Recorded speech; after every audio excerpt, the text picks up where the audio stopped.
Hey everyone, I'm Daley and this is the last video for the Infusion quilt. So today I'm just going to talk you through the sashing and putting the quilt together. So what I normally do is once I've done all my blocks, I take them from I actually have kept them all in the little block book that's in a pattern in the book that you've got. And all of my blocks are in here. So I keep them all in on the pages here. And over here I've got all my sashing cut out and my little cornerstones.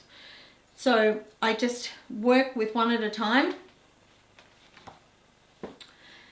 and we're going to take one of our blocks, or we'll take one from out of here.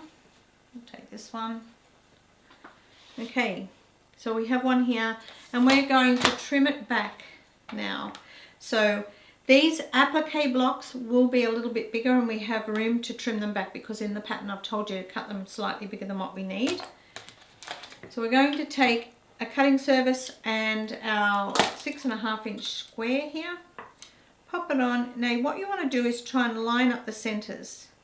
So basically my centers on this block are going through the seam here of the pentagon, and then over here is the point of the pentagon. So it's really quite easy to line that up. I'm going to be cutting these at 6.5 inches because they're 6 inches finished. So I need to run about the 3.25 inch mark through the middle of my block. So 3.25 this side, 3.25 this side. So, and that will give us the 6.5 inch finished. Alrighty, and then I'm just going to trim it up.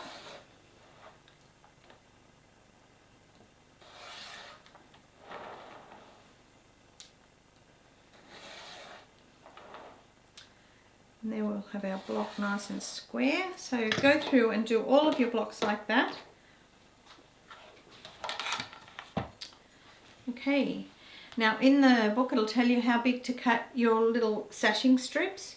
So all I do is I get my glue again, and I'm going to glue these little sashing pieces to my blocks.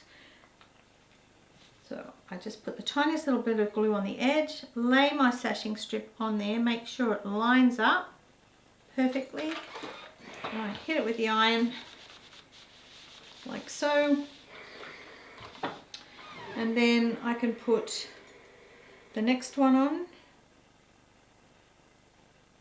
Now you can do this a number of ways. You can sash both sides of one block and then the next block has nothing, and then the next block has 2 sashings, or you can just sash one side of each block. So what I'm saying is you can either sash 2 sides of this block here, no sashing on this one, sash 2 sides of that, or you can sash one side of each block and then they'll all sew up together. So what you would do is take that to, so if I sash this both sides, we can take that to the sewing machine. And I'll go and do that, and I'll be back in a sec. Okay, so I've sewn those together. So I've sewn those sashing pieces on there. So I'll take my iron and I'll set the seam, both sides, and then I'm going to roll it back. And roll it back. Now, if you want to add a little bit of spray starch to that, which is, I use Flatter, just really like that product. It has a great scent. There you have it.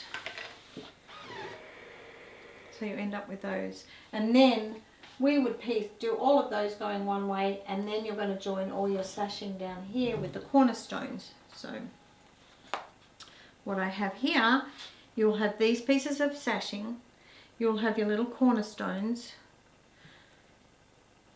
Okay, and we're going to sew them onto the ends like this. So once you've done that, you're going to sew one on like that, and you're going to sew another one on like that, and then we can put these 2 together.